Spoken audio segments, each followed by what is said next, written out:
forest farm to. Kaya expect nyo na merong mga alagang hayop dito. So, doon tayo sa mga alagang hayop.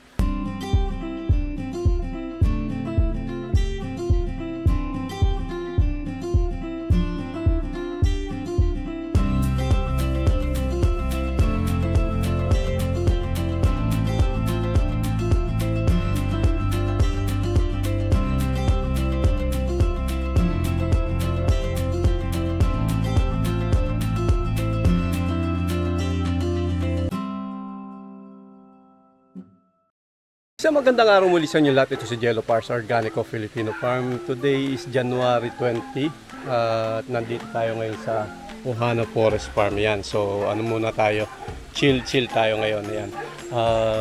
Itong Ohana Forest Farm, nandito to sa may San Jose, sa Antipolo. Ang daan nito is from Marcos Highway sa Buso-Buso, papasok kayo.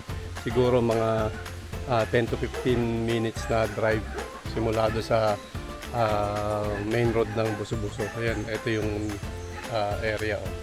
Medyo pagdating doon sa may Bukana, ano siya, rough road siya. Pero kaya naman ng mga SUV. Nakapasok naman dito.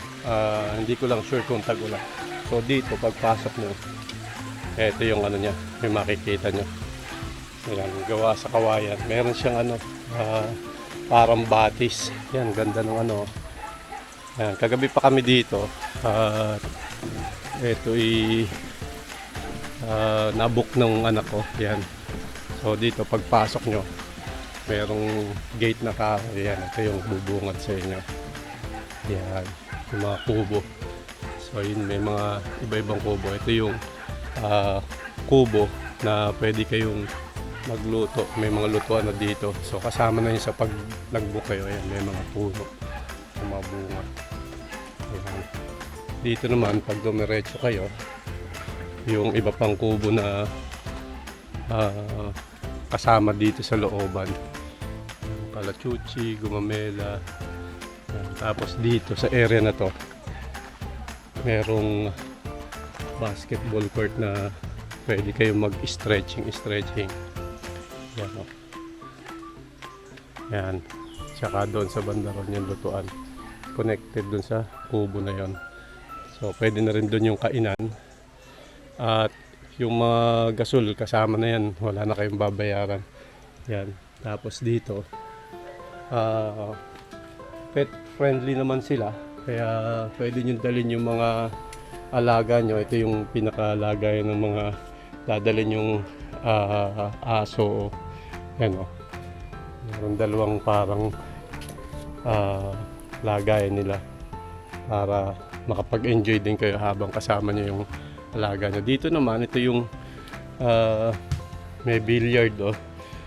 Yan, kaya marami talaga kayong magiging libangan dito pag nag-stay kayo. Eto, yan, oh. Yan siya. Yan. At yung kuryente, walang problema yung kuryente.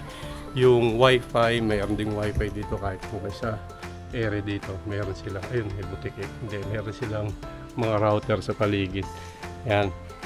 Okay, so dito naman ay yung mga mahilig mag barbecue. Yan. So kagandahan dito, medyo maganda naman yung ano, matibay yung grill, oh. Ang kagandahan dito, yan, may libreng uling na. So hindi nyo na kailangan magdala ng uling. Kasi nagdala kami ng uling kasi kala namin walang kasamang ganito. Pero yan, may libreng uling na dito. Tapos sa pagpapasindi, akala ko walang nakalimutan ko kasi yung lighter. Meron pala dito, ayan, oh.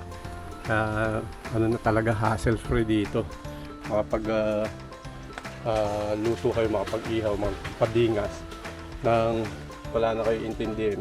Ang ginamit ko yung flint na na pampasiklab, kaya tagal ko nagpa-apoy. Yan, so dito naman yung swimming pool. Yung area na yan, ito yung swimming pool. Yan. Okay, so hanggang sa taas yung hanggang sa taas yung sakop ng forest farm na to. Dito merong grotto. So doon naman sa mga mahilig kumanta, Meron silang video area dito, yan oh. So, bago yung mga kanta, kaya sulit na sulit talaga kung mahilig kayo magkakanta. Meron kayong option sa laruan, sa mga gaming, sa pag-videoke. O may nag-hello yun, o may nag-hello kumakawaya yan. So, dito sa banda rito, pababa. Yan o. Oh. Up here. Dito may daan dito papunta sa taas. Tapos dito naman, eto, sa mga gusto ng kakaibang paligo, no? Dito. Ito yung area ng ano. Ganda, yan o. Merong model dito. Yan o. Yan. So, sa mga gusto magpaluto, dito habang naliligo, magpaluto. Dito sa area na to. Pagkatinignan mo yung area o. Nature na nature o. Yan. Ito, meron silang 2 kawa dito. Yan. Libre na rin ng ano, yung kahoy, nakahanda na. Yan. Sasabihin nyo lang doon sa bantay. Pwede rin kayo mag-stay dito. Yan. May electric fan. Tapos meron ng papag. Yan dito isang ano, kawa. So dalawa kayo, pwede kayong ano. Ang laki nito. Kasya yata 2 dito. Yan. Isang taga-silab muna. Yan, magsisindi muna yan. Yan. Okay. So dito yung tubig. Malakas ang tubig dito. Yan. Okay. Yan yung ano. Ito yung view sa paligid oh. Yan, may batis oh. Okay, so forest farm to. Kaya expect nyo na merong mga alagang hayop dito. So, doon tayo sa mga alagang hayop. Isa-isayin natin. Yan, so dito merong ano. Yan, yung mga nagsisigarilyo. Dito nyo na yan. Diretso yung cigarette butts nyo. Para mapanatili yung kaayusan nitong lugar. Sayang naman kung tayo lang magkakalat dito. I-maintain nito. Oh, may mga taga-maintain tayo ng ano dito. Pero bilang bisita, bilang guest dito, mas magandang huwag na tayo magkalat para mapanatili natin yung ano, kalinisan, kaayusan dito. So karamihan dito, ito meron ditong African lovebirds. Yan. Yun. Mga eye-ring. So nung bago ko mag-abroad, nag-alaga din ako nitong African lovebirds. At yung placement ko, yung ibang parte ng placement ko nanggaling dun sa African lovebirds. Kaya malaking tulong din sa akin noon yung African lovebirds eh, no? Yan. Okay, mayroong mga iba-ibang lahi yung ano, African lovebirds.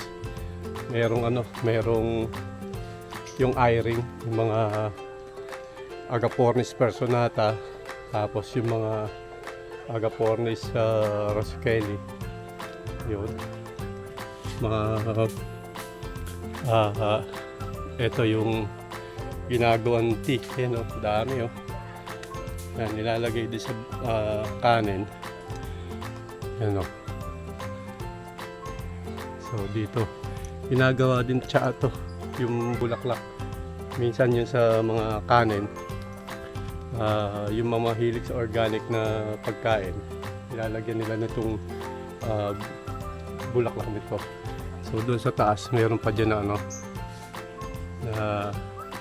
extension, mag-expand pa sila unti-unti. So dito sa side na to, dito yung mga alaga nilang hayop. Yan, may kambing oh. Tapos sa loob, makikita nyo yung ano dyan, mga rabbit, may mga pabo, mayroong bengala, tapos mayroon ding ano doon, mga manok, iba-ibang lahi ng manok. Tapos yung pagong, may nakita din ng pagong. So mag-enjoy talaga yung pupunta dito. At lalo-lalo na yung mga bata, no? Yan, no? So dito may mukhang mag-expand pa sila. Yan, so sa mga interesadong pumunta, ay ito pa, dito tayo sa ano, So kung nakalimutan nyo magdala ng baon na mga inumin nyo, yan dito. Ito yung area na yan. So meron silang bar dito. Kaya during your stay, meron kayong mabibilihan dito. Hindi nyo na kailangan lumabas doon sa ang layo kasi ng Labasa. Pero sa Labasa meron mga tindahan. Kaya lang napaka-conveniente na nandito na yung bar. Yan, so walang problema. Meron mga sa pag-swimming ngayon, meron silang kung gustong mag-swimming ng mga bata at safe, yung mga inflatable na balloon, yan nandyan meron silang available. So para sa mga kasama nating magre-relax, mag-chill, meron dito mga San Miguel, Emperador, Fundador. Ayan, halos na rin, hindi na kayo kailangan lumabas. Isa pa nga pala napansin ko dito, yan, is kahit nandito kayo sa forest farm, kahit isang beses hindi ako nakaramdam na kinagat ako ng lamok. Ewan ko kung bakit. Tanong natin doon sa bantay kung bakit walang lamok dito. Pero malaking bagay yun, makapag-enjoy ka ng sa mga kubo nang di mo intindihin yung malaria yan. So ito yung isang side ng aviary nila ng mga African lovebirds. May mga pugad sila doon. Ito yung mga papaya. Laki ang tangkad ng puno, ang lalaki ng bunga. Yan, so ito daw pang personal consumption nila. Yan, so ito yung bar. Kung sakaling nakalimutan nyo magdala ng inumin or nabitin kayo dito, hindi kayo mabibitin dito sa area na to. Mag-i-enjoy talaga kayo. Walang kahasel-hasel. Ay, dito pa, meron pa ang papakita sa inyo. Yan. Bukod doon sa videoke, bukod sa basketball court, sa swimming pool, doon sa billiard, meron pa dito para doon sa mga gusto ng mag-relax na Ito, may isa pang kubo dito. Yan Eto, may isa pang meron dito ng dartboard yan Pwede kayo maglaro ng dart. Yan. Dati naglalaro nito Yan So, punta lang kayo dito sa area na to. Yan, para may ibang ibang game. Tingnan natin.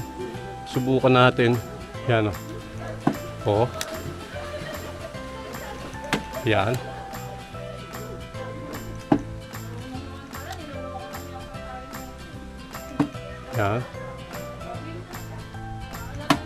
Yan. So, yun. Merong dito. Maraming mapaglilibangan. Kaya hindi talaga kayo mababato pagpunta nyo dito. Sulit yung stay nyo. At yung mga caretaker nila dito, napaka-accommodating. Kung may kailangan kayo, mas madalas na sila pa yung lumalapit sa inyo, tatanong kung okay lang kayo, kung ano kailangan. Kaya sulit talaga. Hindi mo na kailangan hanapin kung nasan sila. Ayan. Ito yung area ng videoke. Yan.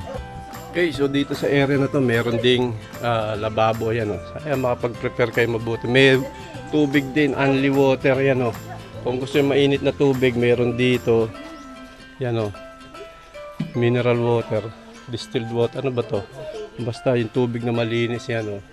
Tapos dito may lababo. Yan nga, may mga gamit na dito. May baso. Yan. Tapos dito sa side na to, ito yung toilet. Ito yung toilet nila.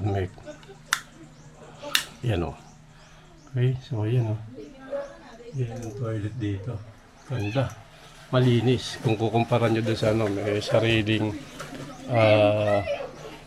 urinal para sa lalaki. Yan. Meron pang lababo para sa hilamos yan. Okay? So, yun. Halos naikot na natin lahat yung area. Yun. Kaya, kung sa mga interesado, pwede kayo magpabook sa Airbnb or sa Facebook page. Visit nyo yung Facebook page nila sa Ohana Forest Farm. Yan. Yan, sulit na sulit. Sa gabi, Malamig, walang lamok. Ay, mayroon akong nakita dito. Tingnan ko muna to. Sandali. Ito pa. Yan. Mayroon pa dito. Ano? Yan, ganda ng ano. Talagang chill na chill kayo dito. Oh. Yan, dahan-dahan lang tayo. Yan. Yan, oh. Meron silang kwarto dito. Yung triangle na bahay. Merong 3 triangle na bahay. Yan. Pero wala natulog dito kasi yung mga kasama ko, mga gusto sama-sama. Yan, oh. Pero kung group kayo, pwede kayo mag-ano dito. Ayan, ilang-ilang. May mga pangalan na yun, may asin sa ibabaw. Yan. Okay, yan, kada pagitan merong tambayan. So pwede kayong mag-stay dyan. Yan, oh. Ito yung Daisy. Ito yung isang yan siya, oh. Okay, may electric fan. Yan. Yan na yung makikita nyo dito. Dito pa sa dulo meron pang maliit, oh. Ano ba to? Parang CR. Check natin. Oh, yun ang CR, oh. Napakalinis ng CR. Oh. Ayan, okay. So ito yung mga triangle houses dito. Dito. Ayan, oh. Dito yung sa billiard area na to. Ito naman yung mga triangle house. Ito yung mga dito kami natulog. Sama-sama kami dyan sa malaking bahay. Malaking kwarto. Ayan, oh. Ayaw kasi maghiwa-hiwalay. Yun, so sabi ko nga sa mga interesadong mag-stay dito, sulit na sulit. At mag-message lang kayo sa Facebook page nila, Ohana Forest Farm, or sa Airbnb kasi alam ko doon nakapag-book yung anak ko. At kung gusto nyo direkta makausap sila, sa Facebook page nila, message nyo lang. Yan, sulit na sulit. 5 stars. Kung 5 star maximum, 6 stars ang bibigay natin dito. Okay, so dito tayo sa may ito yung tinuluyan namin. Nagsama-sama kami dito kasi ito malaki nga itong maluwag dito. Ayan, may 3 ayan, medyo magulo na yung kasi natulog na kami. Merong double deck, ayan. At meron ditong sa papag sa sahig. Yan, may electric fan pa rin. Pero pagka gantong panahon, parang sobrang lamig naman pagka naka-electric fan ka pa, para ka naka-aircon. Yan. So advisable magdala kayo ng jacket or mahabang pantalon o pantulog, pajama. Yan. So ito yung CR. Yan, ito yung CR, maganda, oh. Oh, yan yung CR. Oh, kahoy din. Yan, oh. Dito sa labas yung pag mag-ilamos ka, magtututbrush ka, yan. Dito naman sa kabila yung paliguan. Yan, oh. Oh, may shower. Meron yan. Yung shower may tubig yan kasi yung iba karaniwan ng lang design lang, pero ito may tubig yan. Yan, oh, lakas, oh. Oh, ayun, nababasa ako sa dali. Okay, so malakas yung tubig dito. At yan, maganda yung design, no? Hindi yung shower niya hindi pang design lang. Talagang pang magagamit nyo. Ito, patayin natin para tipid tayo sa kuryente. Yan. So sa gabi mas maganda yung mga ilaw dito. Yan, ito yung view pagkalabas mo ng kwarto. Yan. Oh, para kang nasa probinsya. Yan. Yan, may mga langka, oh. Yan, pababa. Sumayik sa'yo. Yun, so yung ating staycation dito sa Ohana Forest. Masasabi ko nga is kung 5 star ang maximum, bibigay ko 6 stars. Yan, sulit na sulit yung stay nyo dito. So yung value for the money na yung gagastusin nyo is sulit na sulit.